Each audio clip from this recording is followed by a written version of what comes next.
Pablo, muchísimas gracias por la invitación. Antes de empezar, veo algunas caritas que voy a especialmente a saludar. Por ejemplo, a José Miño, nuestro querido Rolo. Voy a decirles que Rolo no lo conocen ustedes, pero es sobreviviente de la ESMA y bueno, fue uno de los testimoniantes sobre los casos de las mujeres abusadas al interior de los centros clandestinos. Su trabajo también y su lucha por los derechos humanos realmente es admirable y por eso quiero presentarlo. También está Raju Alanis, una amiga, una compañera, pero también letrada, abogada, y ella también junto al Ministerio Público Fiscal amplió la acusación en la causa ESMA sobre violencia sexual. Vamos a hablar un poquito de eso, pero también es una experta en este sentido y quiero remarcarlo porque justo nos acompaña y trabajamos juntas estos casos de violencia sexual. Después, bueno, mi querida María José Gembe, a quien admiro muchísimo por sus conocimientos, también me gusta mucho verla en este Zoom. Y recién la veo, hola María José, ¿cómo va? Bueno, María José además tiene una hermana maravillosa que colaboró muchísimo en el aporte documental a los juicios, que la verdad que fue muy trabajo rico de la familia, digo, Gembe. Las Gembe son ahí maravillosas, esto lo tengo que decir. Y por último está Patricia Salvetti, que pertenece al colectivo Territorios Clínicos de la Memoria, un colectivo del que también formo parte, y también se encuentra en esta etapa una investigación que se llama ¿Qué justicia hoy? ¿Qué justicia las mujeres? También, y estamos tratando el tema de no solo la violencia sexual, sino también qué pasa con la justicia de ahora en más, ¿no? ¿Qué pasa con el sobreviviente y qué implica para el sobreviviente la justicia hoy en estos procesos de memoria, verdad y justicia y reparación? No presento más a nadie porque si no te saco el papel de presentador. Y bueno, y voy un poco a tratar o trabajar el tema y espero que juntos y juntas podamos reflexionar sobre estos conceptos, ¿no? Nosotros sabemos que el tema de violencia de género hoy es un tema de agenda de Estado, pero también específicamente está dentro de la agenda judicial. Cuando Pablo me pidió que les hable sobre la violencia sexual contra las mujeres desde la dictadura hasta hoy, inmediatamente entendí que esa pretensión tan amplia resonaba con una idea que quiero traer a este Zoom, que es la importancia de revisar los hechos del pasado justamente para saber dónde estamos parados, paradas en el presente, en la actualidad. Por eso me parece interesante que podamos reflexionar en primer término sobre cuál es la lectura que se hizo y que se viene haciendo de los delitos sexuales en los juicios de lesa humanidad. Siempre digo que esta lectura tiene que ir acompañada de la época histórica en que estamos atravesando las mujeres en la actualidad, ¿no? Nos encontramos revisando nuestras prácticas en clave feminista. Tenemos un campo de batalla fuerte que se inicia en las calles, que se movimientos sociales, en las mujeres de a pie, pero también que resuena al interior de las instituciones del Estado y que ya no permite ni tolera determinadas prácticas estatales, por ejemplo, al interior del sistema judicial, ¿no? En lo que a mí me toca el campo jurídico, siempre creí que los discursos debían ser revisados y entiendo que los discursos nos demuestran y nos demostrarán siempre que carecen de esta perspectiva de género que nosotros buscamos en este discurso, pero también son discursos hegemónicos que se van construyendo desde patrones culturales machistas instalados históricamente, y más dentro de este sistema judicial patriarcal, como decimos nosotros. Entonces, para enfocar un poco cómo se introducen dentro de los juicios de lesa humanidad estos conceptos, tenemos que ver ir viendo los momentos históricos que se van desarrollando el proceso de memoria, verdad y justicia. Tenemos un primer hito histórico que va a ser las primeras denuncias presentadas ante la CONADEP y el juicio a los excomandantes. En esa oportunidad ya se registraban denuncias de violencia sexual al interior de los centros clandestinos. Ya las mujeres denunciaban violencia sexual al interior de los campos de concentración. Los hechos eran denunciados, pero la justicia no los atendió, bien todo lo contrario, fueron silenciados. Podríamos dar silenciados. También sabemos que el tema central lo llevaba la desaparición forzada, que era el crimen más aberrante del catálogo de normas, y no así la violencia sexual, al menos, insisto, al interior de estos espacios judiciales. Luego sobrevinieron las leyes de impunidad. Sabemos que las leyes de impunidad obturaron la posibilidad de investigación. Y a pesar de que los crímenes sexuales habían quedado fuera de las leyes de impunidad, no se investigaron, no se convocaron a las mujeres a declarar y por ende también reinó la impunidad sobre estos crímenes. En un recorrido, digamos, judicial, histórico, entendemos que el hito se dio en el año 2010. La punta del ovillo, parece que desde todo ese tiempo pasó hasta el año 2010, dentro del sistema de justicia, empieza a resonar la idea de la violencia sexual al interior del campo, de los campos, con una sentencia que reconoce por primera vez los delitos sexuales como un fenómeno diferente a los tormentos. El precedente es Molina, yo siempre lo menciono, porque se trata de una sentencia dictada en un tribunal de Mar del Plata, acompañada e impulsada por las querellas de Mar del Plata y también el movimiento de derechos humanos de esa ciudad, que va a considerar no solo la violencia sexual como un crimen independiente, sino también le va a dar tratamiento de crimen de lesa humanidad. Esto no ocurría en el resto de las instancias anteriores. Y también considera la sentencia aprobada la sistematicidad del sometimiento sexual a las mujeres. Acá es cuando se comienza a dar un giro este discurso jurídico, comienzan a darse otro tipo de interpretaciones, por ejemplo, la exigencia de la propia mano, quiénes eran autores y quiénes podían ser autores pasibles de estos crímenes, qué elementos típicos requería la norma y exigía la norma para que se cumpla el tipo penal y ahí se pueda condenar a algún culpable de este crimen.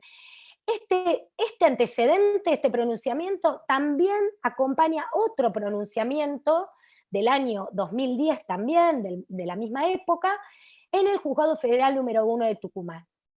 Aquí en este juzgado ya se va a abandonar la idea de que el delito sexual solo lo comete el autor, es decir, la propia mano, el autor que abusa de la persona, sino que esta vez se va a avanzar sobre el ámbito de participación criminal.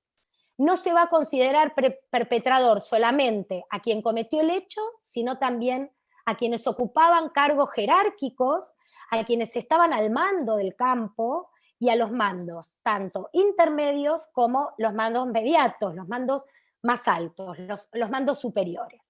Este fue un avance importantísimo, por eso nosotros decimos fue la punta para poder empezar a avanzar. En este tiempo, al interior también del Ministerio Público Fiscal, se elabora un documento sobre violencia sexual que reflejó en aquel entonces la problemática que enfrentaba la justicia para abordar estos hechos, es decir, cómo poder tratar o darle tratamiento a estos hechos. Y ahí vamos a ver que en este documento se plasman muchísimos problemas que se suceden con este crimen, ¿sí? Es decir, es uno de los crímenes que más problemas ha le ha ocasionado a la justicia, más, digo, problemas dogmáticos estoy hablando. Este texto entonces va a abordar lo que les dije, la propia mano, va a decir que estos crímenes son crímenes de dominio, son delitos de dominio y que admiten coautoría, que no solo tenemos un autor directo, sino que puede existir un coautor que los cometa.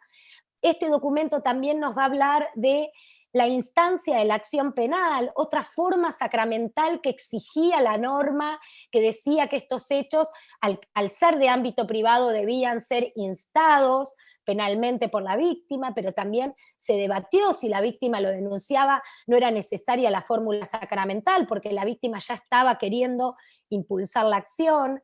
Pero lo cierto es que también, obviamente, los crímenes cometidos contra las mujeres desaparecidas, los crímenes sexuales cometidos con las mujeres desaparecidas, que tenían incapacidad de poder instar la acción penal. Todos estos temas se fueron tratando en este documento. Otra de las cuestiones que se trató en este documento es que a este tipo penal se le agregaba un elemento típico que la norma no establecía, que era el contenido libidinoso que tenía que tener el acto. Lo que se establece en este documento, justamente, que después las especialistas van a destacar en los juicios, es que estos crímenes son crímenes de poder y no necesariamente tienen que ver con un acto libidinoso o con contenido libidinoso, y que era un elemento típico que se exigía, que en realidad se hacía casi imposible probar la autoría de los mandos superiores. Con este elemento ya dejaban afuera a el jefe del campo, por ejemplo, ¿no? Sí, que no había cometido el crimen en forma directa. Esta idea, entonces, de interpretar la norma formaba parte, entiendo, de las exigencias que impone una justicia que piensa de modo patriarcal.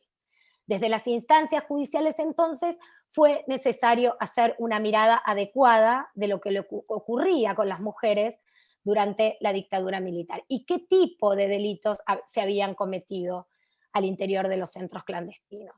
Debimos responder muchísimos interrogantes que se generaron. ¿Qué tipo de crímenes se cometieron, como les dije? ¿Qué representó para las mujeres militantes de la década de los años 70 esta forma de violencia sobre sus cuerpos? ¿Cuál fue el significante de esa violencia? Dejar de llamar a la violencia sexual tormentos fue un gran paso. Decir que los crímenes que se cometieron al interior de los centros clandestinos contra las mujeres militantes eh,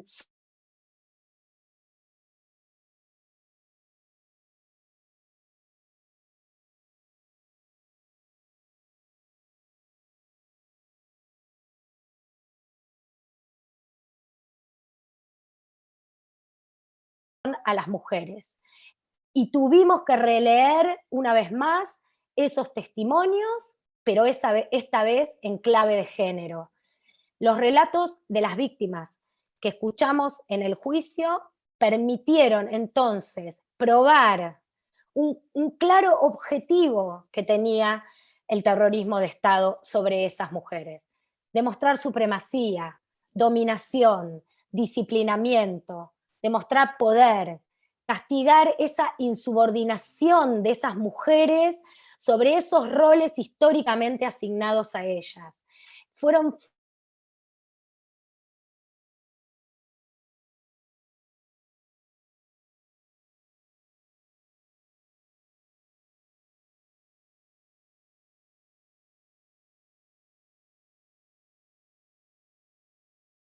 entonces, decimos nosotros, que la justicia revisara estos discursos. Tuvo que ver con el movimiento de mujeres al interior del sistema judicial. Denunciantes, sobrevivientes, psicólogas, abogadas, querellantes, fiscalas, todas con un mismo norte: incluir perspectiva de género en el sistema judicial.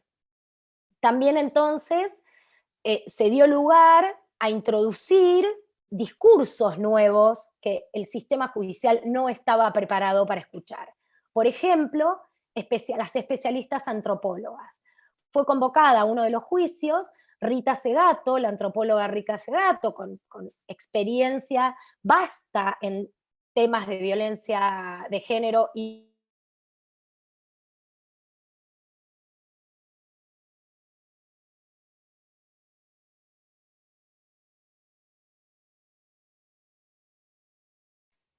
desarrollado los tribunales de San Martín, justamente para acercar una idea de este significado de la violencia sexual al interior de los centros clandestinos. Incluir perspectiva de género en el discurso jurídico, entender justamente la verdadera entidad del crimen producido, que estábamos ante un crimen de poder.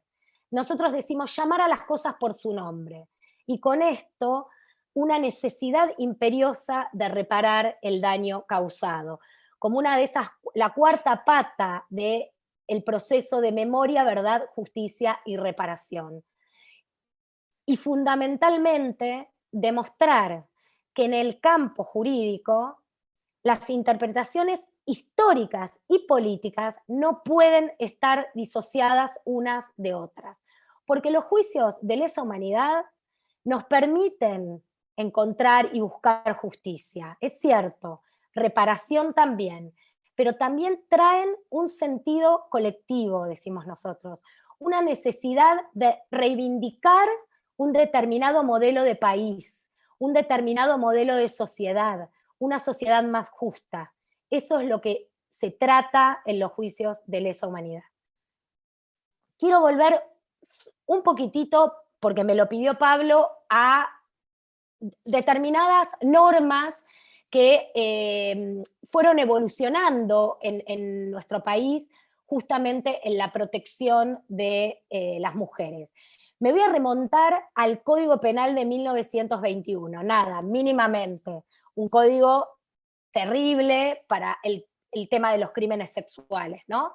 Delitos contra la honestidad, honor como sinónimo de honor del apellido, honor del nombre, castidad, pureza de la mujer, una pureza y una castidad definida por terceros, el horror. Modificación del Código de 1921 recién en 1999, donde se llama a los delitos ya no contra el honor, contra la honestidad, sino contra la integridad. Este es un cambio de denominación muy importante, pero lamentablemente no acompañado de capacitación al interior del sistema judicial. Cambia el nombre, pero las prácticas siguen siendo las mismas.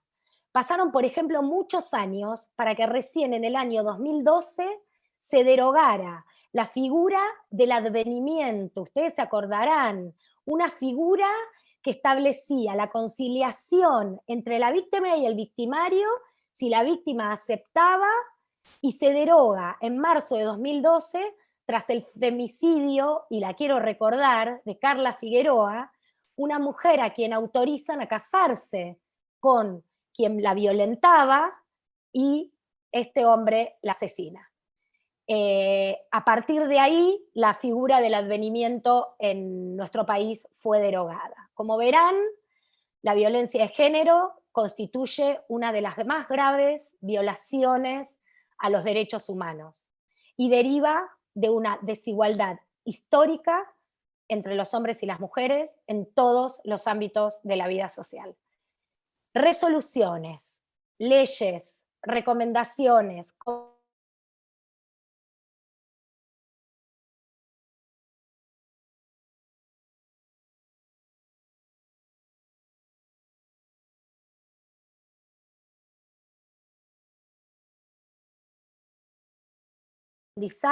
de las normas ratificadas por nuestro país para erradicar de una vez y para siempre la violencia contra las mujeres y las niñas. Fundamentalmente voy a destacar dos normas, las más, las más importantes, no significa que las otras no lo sean, pero estas normas tienen raigambre constitucional, forman parte del bloque de constitucionalidad federal y son normas que tienen jerarquía supralegal. Son la CEDAW, la Convención sobre la Eliminación de toda forma de discriminación contra la mujer, firmada en 1979 y ratificada por Argentina en 1985, que trae una infinidad de derechos, la igualdad entre el hombre y la mujer, la modificación de patrones socioculturales, la igualdad política, el derecho a ocupar cargos públicos, de votar, de ser elegida, la educación, a la vida económica, que cuenta con un protocolo facultativo, la CEDAW, un protocolo facultativo que nuestro país ratifica en el año 2007 y que establece un sistema de denuncias ante un comité a quien viole por violación a la convención. Una segunda norma supralegal, esta vez continental, interamericana, la Convención Belén do Pará, Convención Interamericana para prevenir, sancionar y erradicar la violencia contra la mujer. Fue ratificada por nuestro país en 1996. En lo fundamental mínimo trae derechos, trae obligaciones, pero dice algo fundamental, lo voy a destacar: los estados deberán actuar con la debida diligencia para prevenir, investigar, sancionar la violencia contra la mujer, incluir legislación, adoptar medidas jurídicas, establecer procedimientos justos, legales, eficaces, traer medidas de protección hacia la mujer. Y como venimos hablando del campo jurídico, la Convención establece también que es necesario fomentar la educación, la concientización, la capacitación a la administración de justicia policial y también a otros funcionarios del Estado encargados también de tratar estos casos. Es decir, capacitar y concientizar. En el ámbito internacional también tenemos normas del soft law, nosotros decimos del derecho blando, y es aquí donde vamos a encontrar la Declaración de Beijing y otras tantas que también son de aplicación para los estados. Imagínense lo importante que es para, a nivel mundial, digo, ¿no?, el lograr la igualdad de géneros y empoderar a las mujeres y a las niñas, que en los Objetivos de Desarrollo Sostenibles de Naciones Unidas del año 2016 para la Agenda 2030 establece en su quinto objetivo lograr la igualdad de los géneros. Recorrido, nuestro país, una vez más, se ha enrolado en la defensa de los derechos de las mujeres. Ha sancionado leyes, decretos, incluyendo la protección a las mujeres. No puedo dejar de mencionar la alegría también que me ha causado la sanción de la ley de cupo laboral travesti trans, que fue sancionada en el día de ayer, y recordar a las lideresas del movimiento trans, como lo fueron Diana Zacayán y Loana Berkins. Ellas estarían muy contentas, muy emocionadas por esta ley de cupo laboral. La celebro porque tiene que ver justamente con lo que venimos sosteniendo. Solo me gustaría mencionar algunos antecedentes legislativos, porque Pablo también me pidió que mencione la ley Micaela, por ejemplo, entonces dije, si menciono la ley Micaela, me voy a quedar corta en mencionar algunos otros antecedentes. En el año 2020 sale el decreto 123 que crea el Consejo Federal para la prevención y el abordaje de femicidios, travesticidios y transfemicidios en el ámbito del programa interinstitucional de abordaje integral de las violencias extremas por motivo de género. En el año 2019, la ley 27501 incorpora el acoso callejero como modalidad de violencia contra la mujer. En el año 2019, la conocida ley Micaela, que va a establecer la capacitación obligatoria en género para todas las personas que integren los tres poderes, ejecutivo, legislativo y judicial. En el año 2018, la ley Brisa, que crea un régimen de reparación económica a las niñas, niños y adolescentes cuando su progenitor haya sido procesado o condenado por instigador o cómplice del homicidio de su progenitora. También la ley 26.879, que crea el Registro Nacional de Datos Genéticos vinculados a delitos contra la integridad sexual. En el mismo año el Código Civil va a modificar una norma para privar de responsabilidad parental a cualquier progenitor que haya sido condenado como autor, instigador o cómplice del delito agravado mediando violencia de género. También la ley 26.791, que tipifica el homicidio agravado a las mujeres en el año 2012. Año 2009, la ley 26.485, que protege la protección integral para prevenir, sancionar, erradicar la violencia contra las mujeres y propone un abordaje amplio en la problemática. Propone la participación de la Corte Suprema, de los jueces, las juezas, de las fuerzas de seguridad en esta protección integral a las mujeres. Y ustedes me dirán por qué con tanta norma, con tanta convención, se siguen cometiendo sistemáticamente hechos de violencia contra las mujeres. ¿Por qué? Porque en la actualidad también, a pesar de los avances en la materia, aún sigue siendo una gran lucha al interior de los sistemas de Estado, incluyo el sistema judicial, al que conozco muy bien.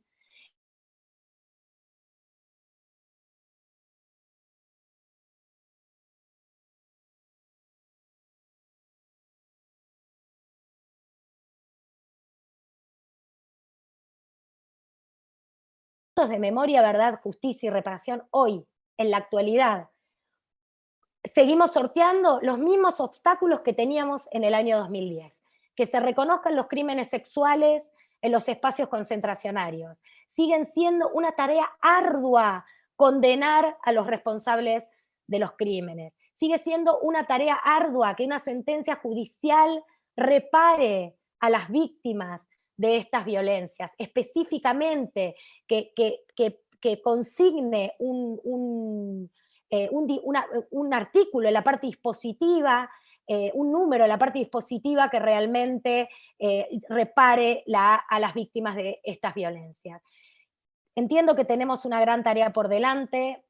Lo importante de todo y lo que quiero destacar es que cuando las víctimas de violencia sexual declaran, volvemos a poner luz, volvemos a poner voz a esas mujeres en esos espacios públicos. Y creo que esto es lo fundamental. En esta lucha que llevamos diaria, todas las mujeres, no tenemos que callar nunca más. Les agradezco a todos que me hayan escuchado y a todas.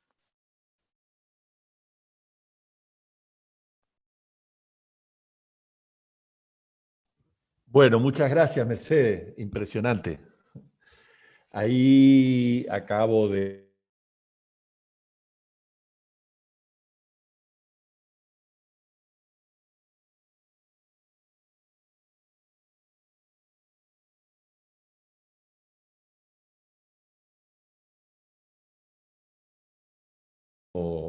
un orden. José Miño, que te aclaro, Mercedes, que lo conocemos bien en Corrientes, me dijo que quería hacer un saludo especial para vos y, por supuesto, Rolo, vamos a abrir el fuego con tu comentario sobre el trabajo de Mercedes. No, está silenciado, está silenciado, está silenciado. Ahí. Perdón, ¿ahora? Ahora sí, perfecto. Bueno, te agradezco lo que decís, fundamentalmente el espacio este que ustedes están generando, y escucharla y verla a Mercedes realmente es emocionante.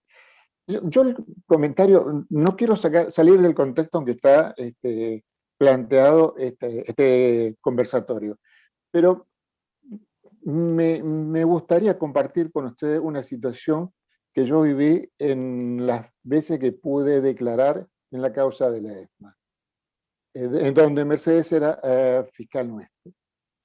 En una oportunidad, viajando de Corrientes a Buenos Aires, nos reunimos antes ¿cómo se llama?, de ir a prestar declaración, y me acuerdo algo que me dejó hasta el día de hoy como impactado, ¿no? Relatando situaciones vividas dentro de la ESMA y en ese espacio, yo Digo, sí, porque nosotros fuimos víctimas de una represión, de un genocidio. Y yo, recordando a Mercedes, me acuerdo no, no sé si era enojo, sí mucha vehemencia por parte de ella cuando me dijo, de ninguna manera ustedes fueron víctimas, de ninguna manera, ni lo piensen. Si ustedes fueron perseguidos, si fueron secuestrados, si fueron torturados, es porque ustedes tenían un proyecto diferente al que se venía dando. Por eso era necesario hacerlos desaparecer también. Además está decirte a vos y al resto de los compañeros que nunca más fui víctima. Jamás fui víctima otra vez. Era realmente poder tener la tranquilidad de que nuestra militancia, nuestro compromiso tenía un objetivo claro. Esa es Mercedes. Si querés hay una pequeña diferencia. También no es todo color de rosa con Mercedes. Ella es quemera y yo soy de los gauchos de Boedo. Así que hasta ahí, viste, llega nuestro afecto. Le mando un beso inmenso, la quiero mucho, y a vos, Pablo, los afectos de siempre. Gracias. Gracias, gracias Rolo. Gracias, Rolo. Antes de darle la palabra a Mirta, quiero destacar que está participando acá también en este Zoom Yolanda Erice, una amiga, compañera, luchadora de... Quería preguntarle a la doctora qué medidas se pueden tomar contra aquellas autoridades, ¿no es cierto?, que no tienen perspectiva de género. Ejemplo, aquí, por ejemplo, se hace una denuncia sobre violencia de género y se la toman en la policía como violencia intrafamiliar, tomando una ley provincial de la provincia de Buenos Aires. Es decir, una ley previa a todos estos reconocimientos a los que ha hecho referencia la doctora en su exposición, en donde, digamos, no se pone de manifiesto justamente esa desigualdad. Así como lo puso la policía, pasa a la juez. Y sigue ese trayecto y, por ejemplo, va a parar al juzgado de paz, es decir, no se lo considera delito. O en otros casos se desglosan las siguientes denuncias y no se acumula con la primera denuncia que, por ejemplo, tuvo una violencia de género con violencia física, por ejemplo. Ahora, ¿qué se puede hacer contra estas autoridades? Porque las protestas, los escritos no dan ningún resultado. ¿Tienen alguna punición, digamos? ¿Hay algún artículo al que se pueda apelar para esto? Bueno, Mirta, mira, muy, muy buena tu reflexión y pregunta a la vez, pero también reflexión sobre qué pasa en los sistemas provinciales en relación a la violencia de género. Es porque Argentina, nuestro país, nuestro sistema judicial todavía no está comprendiendo que nosotros tenemos dos normas, que son dos convenciones, que forman parte, como les expliqué, del bloque de constitucionalidad federal. Tenemos dos normas que protegen directamente a las mujeres, que son la CEDAW y que son la Convención Belén do Pará.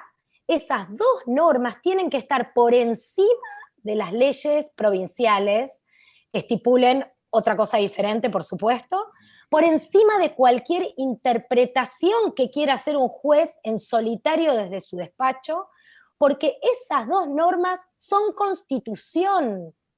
¿Entienden cuando yo les digo que son normas supralegales? Están por encima de las leyes, están en igualdad que la Constitución Nacional. Nuestro país forma un abroquelado de tratados y convenciones ratificadas que son Constitución Nacional. Y si los jueces locales no entienden que esas normas, como la CEDAW y como la Convención Belén do Pará, tienen que ser aplicadas antes que las normas locales, están en un problema. ¿Por qué? Porque hacen incurrir a la Argentina en una responsabilidad internacional grave. Y es ahí donde actúa el protocolo CEDAW, que les dije que era un protocolo que existía para que se pueda ir a denunciar cuando se viola la CEDAW, esa convención. ¿Qué pasa? En la Facultad de Derecho, señores y señoras, no enseñan derecho internacional. Le enseñan poco del bloque de constitucionalidad federal, poco de qué forma parte de la Constitución y qué no, y yo creo que hay una falta de concientización. Compañera recién, y voy a agregar que aparte de ser quemera, ahí leí en el chat que es Cristina. Cristina agrega, ¿dónde estás, Cristina? No te veo. Qué lindo, bueno, qué suerte tener otra quemera en el grupo. No, Cristina va a unir una pregunta que va a estar unida la pregunta que ella hace, o la reflexión con lo que vos decís, Mirta. Ella va a decir, actualmente en el Poder Judicial de la Nación hay jueces que no quieren mujeres, bueno, como empleadas, pero dice, y la aplicación de la ley Micaela, ¿se acuerdan que yo le dije que la ley Micaela era una ley de concientización al interior del sistema de justicia, al interior de las instituciones estatales, del legislativo? Bueno, ella dice, fue aplicada formalmente, claro. La verdad es que no todos los jueces han hecho los cursos, ni las juezas, ¿no? No solo jueces, no todos han hecho los cursos de concientización y formación de la ley Micaela. Yo si pido certificados hoy, el juez, ese juez, Mirta, que resolvió eso en esa causa, no tiene el certificado de haber participado en la concientización y en lo que la ley Micaela trae. ¿Qué es lo que falla? El control. No sé, que pongan una cláusula que diga no vota el que no tiene aprobada la ley Micaela, no sé, pienso como algo extremo, no sé, paga una multa de tanto el que no tiene aprobada la ley Micaela. Y la ley Micaela nos va a traer que esas dos convenciones, la CEDAW y la Belén do Pará, son normas que están por encima de cualquier norma de local que se sancione en una provincia, por ejemplo. ¿Entendés cuál es la entidad? ¿Cuál es el arma con que hay que ir a batallar?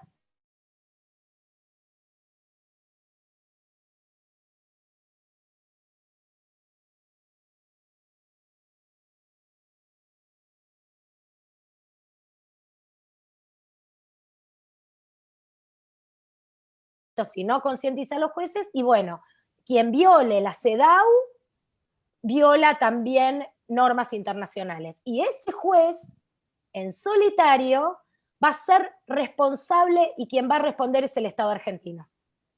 Esa es la verdad. Ahora, gracias. Perdón, Mirta, una pregunta por vez. Perdón, Mirta. Te voy a pedir, Rolo y Mirta, que apaguen sus micrófonos después de hablar porque se filtran los ruidos. Tenemos una pregunta de Juan Ramón Ferreira. Pregunta si hubo denuncias de violencia sexual por parte de los familiares cuando durante la dictadura, en la visita a la Comisión Interamericana de Derechos Humanos, y si este es el primer antecedente. En verdad, los familiares que denunciaban poco sabían lo que pasaba al interior de los centros clandestinos. Las primeras denuncias fueron de los sobrevivientes, los y las sobrevivientes, ¿no? Esto es, el familiar desconocía absolutamente incluso dónde estaba cautivo su ser querido, pero además esto en realidad forma parte de las primeras denuncias ante la CONADEP. En esas primeras denuncias hay alguna referencia muy tímida. Insisto, esto también tuvo que ver con un tema coyuntural. La desaparición forzada ocupó el lugar central y no es para menos. Estábamos muy cerquitas de cometer los crímenes, de que se hayan cometido esos crímenes. Estábamos muy cerquitas de saber dónde podían estar esas personas que estaban desaparecidas, esos niños que habían sido apropiados. Y yo creo que un poco la mujer también intentó correr lo que le pasaba digamos, a ella al interior del centro clandestino para darle prioridad y para priorizar la desaparición forzada o la apropiación de niños y niñas. Me parece que esto también tuvo que ver incluso al mismo interior del movimiento de derechos humanos, que pudo haber sido postergado. Pero lo cierto es que también teníamos una menuda tarea, que era encontrar a los desaparecidos y las desaparecidas. Gracias, Mercedes. Antes de darle la pregunta, que haga su pregunta a Jorge Luis Campos, quiero aclarar, atento al comentario que hizo Cristina de Luca, que ella se acaba de jubilar como magistrada de un tribunal oral de la Ciudad de Buenos Aires. Por mucho tiempo integró el tribunal que integraba, entre otros, Eduardo Luis Dualde. O sea que es una opinión calificada la que ha hecho por el chat. Jorge, te escuchamos. Sí, quería ver si me podía aclarar alguna duda que tengo con respecto a los delitos sexuales cometidos en el terrorismo de Estado. Entiendo que esos son delitos también de lesa humanidad. Y si hay sentencias, si hubo casos concretos, es un gran tema este que hemos abordado en muchos encuentros con compañeras que estuvieron detenidas en distintos centros clandestinos, y esa duda tengo, a ver si la puede ampliar. Gracias. Jorge, vos querés saber si en realidad tuvieron trámite judicial esos casos de violencia sexual. Sí, sí. Exacto. Si bien no Ahí, entendí mal, eso también es un delito considerado de lesa humanidad que no exacto, prescribe, es verdad. exacto. Y la duda si es que tengo, o por ahí no capté el dato que si vos lo diste, porque diste muchísima información y muy Sí, precisa, de los casos y si hay sentencias con respecto exacto. a estos delitos. Perfecto, entendí perfectamente. Mira, Jorge, el primer caso y antecedente judicial que tenemos es en el año 2010, que es un precedente de Mar del Plata, que es el precedente Molina. A partir de ahí, yo dije como que era la punta del ovillo que empezaban a aparecer en otras jurisdicciones, por ejemplo en Tucumán, y se empieza a avanzar en la interpretación de estos delitos.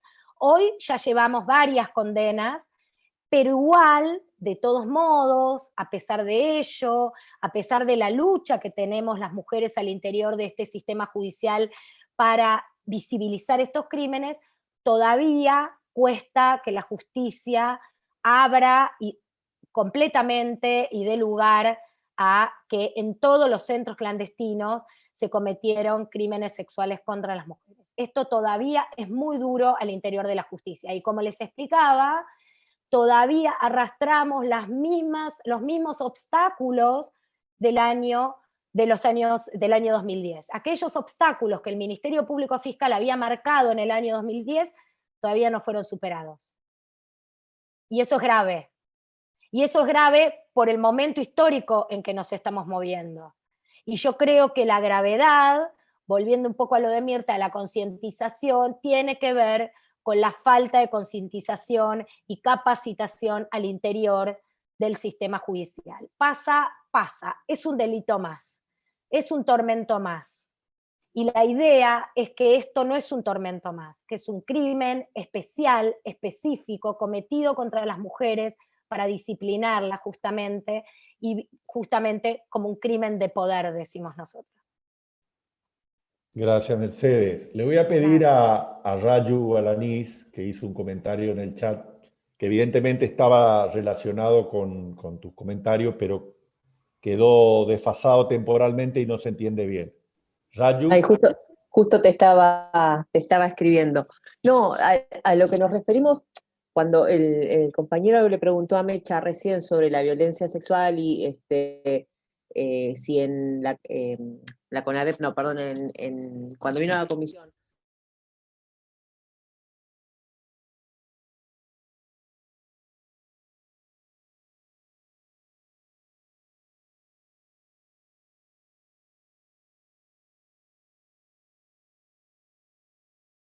enorme que tenemos dentro de la justicia, que al día de hoy persiste, es que de las 100 condenas aproximadamente que hay, que no se llegan, no siguen adelante, hay 5 condenas, sentencias, mejor dicho, por año aproximadamente, creo que fue el pico, creo que hay menos, hay 4 en realidad, por año de crímenes que tienen un contexto sexual, tiene también otro contexto, que tiene que ver con la formación y con la opresión que las mujeres tenemos, pero teníamos aún mucho más exacerbado en los 70, donde el solo hecho de ser víctima de una violación te sometía a otra condena, que era la condena de la vergüenza pública, el paradigma de la corta, ¿entendés? Entonces vos hombre, me podés violentar acosándome, justo que Mecha trajo ese caso, me podés acosándome en una esquina, y el fulano de al lado va a decir, bueno, pero justo te viniste con ese escote.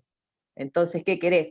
Eso también era un problema para las compañeras. Nosotras como auxiliares de la justicia en el caso de Mecha y como militante política en mi caso y abogada por casualidad, nos ha tocado escuchar un sinnúmero de relatos de compañeras y compañeros, e incluso compañeras que no, como dice Mecha, es muy fuerte esto, que no se reconocían como víctimas incluso de estos delitos de violencia sexual, porque ponían por sobre ese abuso sexual, esa violación, esa desnudez o todas las cosas a las que fueran sometidas, ponían la situación de que sus hijos, sus padres, sus hermanos, sus compañeros en cautiverio eran sometidos, estaban desaparecidos.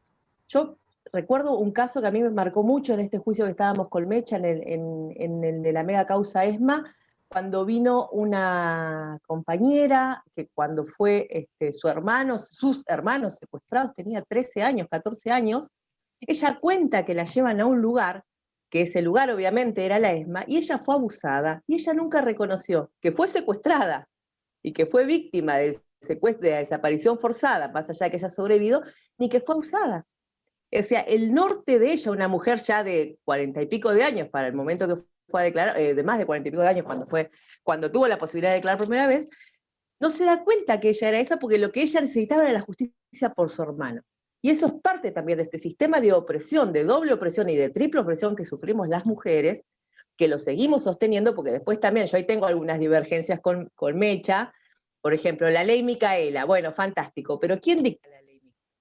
¿Un Estado que nos oprime? ¿Un Estado que nos condena a las violencias? ¿Un Estado que cuando, como comentaba Mirta, vas a presentar una denuncia, te deja de lado?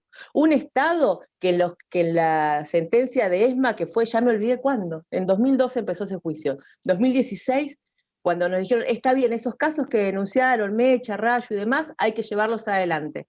¿Y qué se hizo? Están durmiendo el sueño de los justos en los juzgados de primera instancia, porque se revictimiza a las compañeras que ya tuvieron que declarar 40 años después, que fueron secuestradas, que fueron vejadas, con todo lo que ello implica, y que todavía el juicio no se ha llevado adelante y haya que llamarlas a declarar.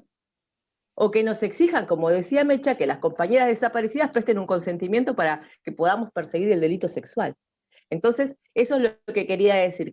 Y bueno, y después, corto con esto, pues la consigna era ser corta y me fui. Pero, por ejemplo, también estos productos del avance y la lucha que tenemos las mujeres, las disidencias sexuales y aquellos que nos preocupamos por este tema, también tenía que ver en que la territorialización de los cuerpos, como decía Mecha, el abuso de las compañeras, también era un agravante para los compañeros, que se veían sometidos psicológicamente porque ellos, como machos proveedores, no podían garantizar la seguridad de las compañeras. Obviamente, hay que irse 40 y pico de años atrás. Hoy esos compañeros lo leen de otra forma, pero en ese momento era un campo de disputa. Por eso, yo teniendo 1.000.000 de diferencias con Miriam Lewin y demás, recomiendo fuertemente que se lea el libro Putas y Guerrilleras. Hay compañeras de mi palo que me estarían matando en este momento, pero yo lo recomiendo fuertemente porque determina y explica realmente cómo esto era sistemático y ocurría en todos los campos de concentración. También cómo, en ESMA, Por ejemplo, ustedes saben bien, las compañeras que estaban secuestradas eran llevadas como trofeo a exhibirlas a distintos boliches por parte de los genocidas. Es decir, que la violencia sexual en todos la violencia contra la mujer en todos los extremos se produjo de principio a fin durante toda la dictadura. Y tenemos una justicia que ya sabemos todos que es lenta, que incluso los juicios de lesa en general tenemos una serie de sentencias, pero nos falta un montón porque hubieron 30.000 compañeros detenidos desaparecidos y todavía no tenemos ni un cuarto de ellos con justicia. Imagínense el porcentaje cómo disminuye en la aplicación o en la justicia o la reparación para las compañeras que además fueron violentadas sexualmente. A eso espero que se haya entendido más o menos. Bueno, gracias, Rayu. Quiero contarle a Mercedes, a Rayu y a todos los que están participando que reconozco en varios de los que están participando haber pasado por distintas instancias del terrorismo de Estados. Hay algunos compañeros expresos políticos, algunos han testimoniado en los juicios. Se encuentra el doctor Germán Biens, que es integrante del Ateneo y que fue fiscal en la causa Regimiento 9, donde han aparecido por primera vez estos casos en la provincia de Corrientes, y por supuesto varios militantes y compañeras militantes del tema. Yara, ¿te escuchamos? Gracias, Pablo. No, quería hacer un comentario respecto de lo que sucede aquí en el juicio de lesa humanidad, que en este momento estamos llevando adelante el debate, en el que trabajé siendo secretaria penal del juzgado y ahora me toca llevar adelante la acusación como fiscal. Respecto de los delitos sexuales en nuestra jurisdicción, se dio una particularidad que creo que tiene que ver con esto que está diciendo Mercedes, de cómo se leen estos hechos de violencias sexuales, cuando no se los lee en clave con perspectiva de género, digamos, en clave de género.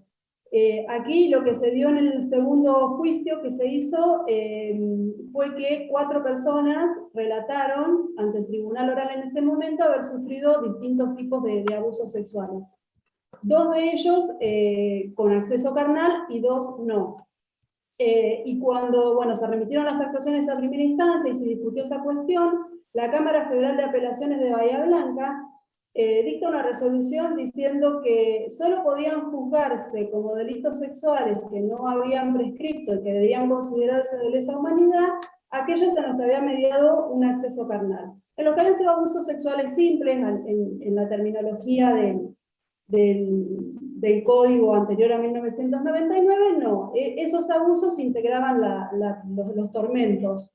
Desdibujando absolutamente esto que Mercedes expresaba, de que son crímenes de poder, que son crímenes que tienen que ver con un dominio del cuerpo de la mujer como territorio. Incluso las mismas víctimas, justamente hace 2 días declaró una de ellas que fue víctima de un abuso, esto de que mientras era abusada se le decía que era una mujer irrecuperable, que era inservible, ella estudiaba ingeniería en construcción, que cómo iba a estudiar una carrera de hombres. O sea, todo el hecho está atravesado por un sesgo patriarcal y de desprecio hacia esa mujer que no se adecuaba a los valores occidentales y cristianos que postulaban los genocidas, ¿no? Lo que me parece totalmente desacertado de parte del tribunal que dispuso eso, de la Cámara Federal de Apelaciones de Bahía Blanca, es esta consideración o esta división entre si no hubo acceso carnal, entonces es un tormento más. Lo que hace eso es borrar justamente la característica particular de estos hechos y la incidencia particular que tuvieron sobre las mujeres como grupo, digamos. Eso quería comentar nada más. Y ahora te agrego un dato que puede servir y es importante. La Corte Interamericana de Derechos Humanos ha dicho que la exposición a la desnudez tan solo es una violencia sexual. Y digo, incluso, y acá un abuso, ¿no? Es una locura. Es o decir, están hasta violando... Sí, también hablábamos a la testigo se le preguntó también, con cosas que por ahí pueden gestionar la menstruación en un contexto de encierro, en las circunstancias en las que estaban ellas detenidas, también implicaba una violencia sexual. la exposición de su ropa manchada, bueno, todas esas cuestiones que tienen que ver con lo que son las particularidades específicas de las mujeres y que solo nosotras atravesamos. Y sin embargo, el tribunal le cerró la puerta a la posibilidad de que sean juzgados como delitos sexuales. Y eso es porque la interpretación de esos tipos penales le agregan un elemento típico que no contiene. ¿Cuál es? El tocamiento. Para que sea abuso sexual tiene que existir tocamiento. Lo dice un interpretador de la norma, no lo dice la ley. Yo lo que digo es cómo puede ser que en estos crímenes de violencia sexual completen tanto la norma esas interpretaciones patriarcales, interpretaciones que han hecho hombres, ¿sí? Para que se cometa abuso sexual tiene que haber tocamiento, no lo dice la norma, no lo dice la ley. Para que se cometa violación, la persona tiene que cometer un acto libidinoso, no lo dice la ley, le agregamos la libidinosidad, no lo dice la norma. Bueno, esto es lo que hablábamos de estas falsas interpretaciones y lo que dice Yara es correcto. No sabía ese antecedente, pero bueno, lo voy a tener en cuenta esto que mencionás, porque bueno, lo voy a empezar a criticar, digo, porque es una locura. Gracias, Yara. Hay un comentario de Cristina de Luca que dice: volví a repasar el libro Putas y Guerrilleras, y ahí hay varios testimonios que expresan que las mujeres fueron discriminadas o cuestionadas por los mismos compañeros de militancia por no resistirse a los abusos. Bueno, ahí está lo que decía Rayu hace un instante, que el tratamiento que se le dio también al interior de las organizaciones políticas también tiene dejo patriarcal, digamos, porque eran otras épocas, otras instancias y demás, y esto ha sido mencionado por estas mujeres en el libro Putas y Guerrilleras. Por eso ese libro que fue tan cuestionado también abre como un abanico de diferentes cuestiones que también fueron analizadas incluso por los mismos compañeros que estuvieron secuestrados con esas mujeres. También ellos hicieron autocrítica en algún momento, ¿sí? Pero bueno, es lo que contaba Rayu. Mario dice: el valor de las militantes que declararon el juicio de lesa humanidad debía ser enorme por la revictimización de estar frente a sus victimarios y además relatar los hechos de abuso, muchas veces por primera vez delante de sus familiares e hijos. Y todo eso dentro de una sociedad que en los años donde empezaban los juicios de lesa humanidad tenía grandes rasgos patriarcales. Luego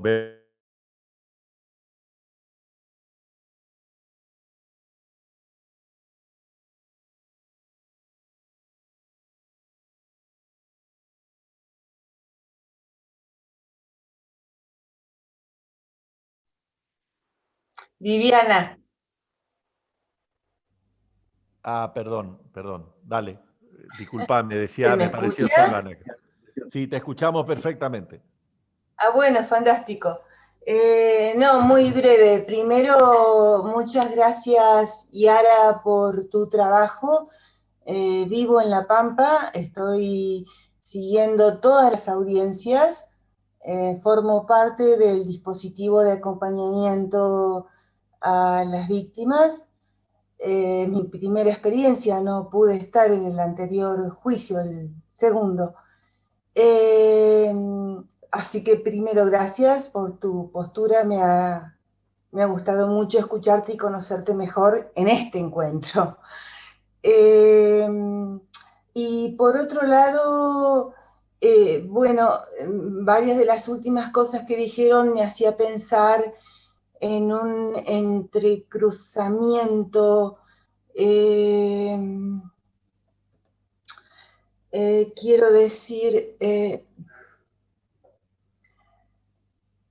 por un lado, todo lo que cuentan, lo que explican,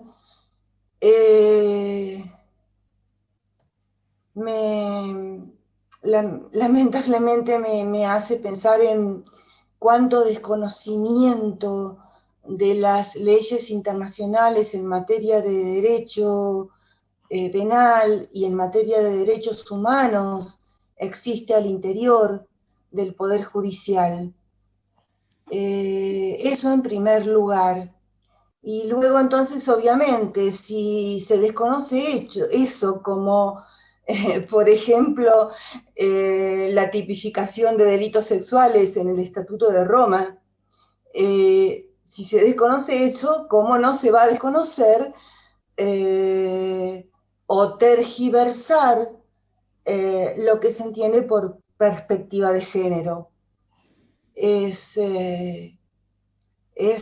realmente una lucha muy difícil la que estamos dando, y esto yo entiendo que es en honor a todos los sobrevivientes.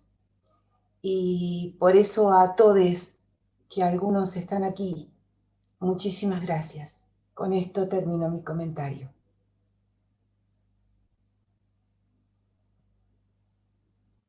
Gracias, Viviana. Silvina Galarza quería hacer una pregunta.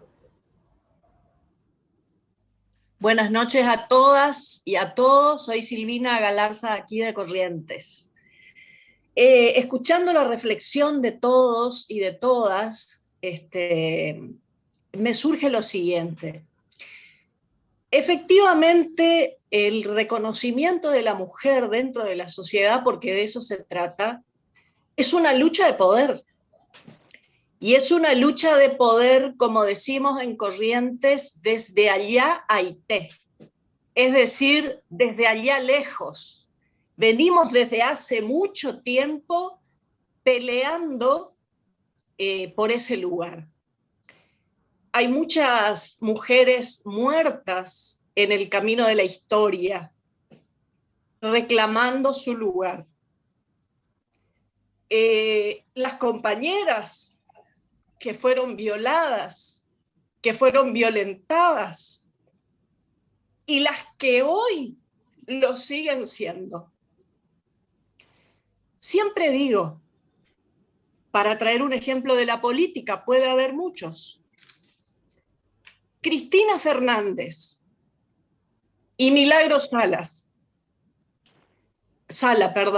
hubieran sido violentadas de la manera que lo son si no hubieran sido mujeres? Yo creo que no. Sin duda, más allá de las decisiones políticas que las dos han tomado y que son profundamente cuestionadoras del statu quo, fueron el centro de la violencia, en mi criterio. Pero también el ser mujeres opera como una condena, ¿no? Y una persecución continua. Y por otro lado, digo, o no por otro lado, sino fundamentalmente lo que está en juego es el poder. Mujeres, ustedes se callan. Si son abusadas, se callan. Ustedes no pueden trabajar. Deja ese trabajo de mierda que tenés, que yo te mantengo. ¿Qué tenés que hacer saliendo a la calle a trabajar? Etcétera, etcétera, y podríamos seguir sumando comentarios del mundo de los machos. Ahora, me parece que las mujeres tenemos que asumir profundamente que esta es una lucha de poder. No asumirla desde el lugar de la víctima, en mi criterio.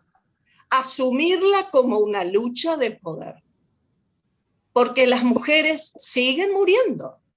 Porque la sociedad no estuvo. La sociedad está impregnada de un fuerte olor a macho todavía. Y el macho se cree con el derecho sobre esa cosita coqueta, linda, arregladita y calladita, lo más que se puede, que se llama mujer. Gracias, compañeros y compañeras. Intendentes e intendentas opositoras a la al gobierno provincial tienen causas penales. Corrientes es una provincia paradigmática en materia de lawfare.